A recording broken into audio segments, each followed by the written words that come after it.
Another World, or Out of This World as I knew it growing up, is a 2D action-adventure platformer from 1991. I think what's always made this game stick with me was the simple but intriguing storyline, incredibly immersive game world, and easy to pick up and intuitive controls. Not to mention the game's visuals are absolutely gorgeous. The game starts with you, Lester, a scientist in your laboratory, conducting some kind of experiment with particle acceleration.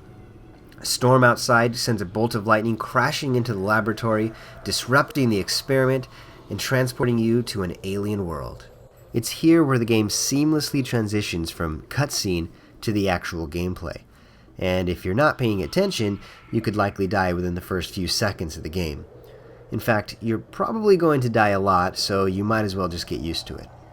Not that that's really a bad thing, since the death animations are usually either so grim or so humorous that you really don't want to miss them. Besides, it's usually not too much of a burden because checkpoints are often, and when you die, you usually only have to go back 30 to 60 seconds of gameplay anyway. So, back to the game's story. After being on the alien planet for merely a few minutes, Lester is taken captive by the natives and put into a cage with one of their own, assumedly some kind of slave class. The two of you band together and break out of the cage, embarking on a swashbuckling adventure full of teamwork and intense action in pursuit of your own freedom. And that's pretty much the rest of the game. Each area presents you with new puzzles and obstacles to get around.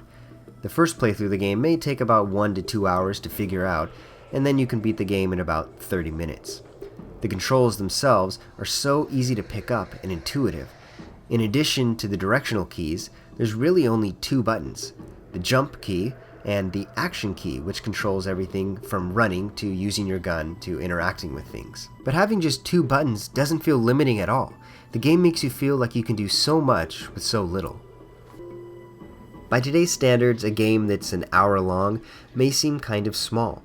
But this game feels so much larger than it is, thanks to a rich atmosphere and intriguing characters.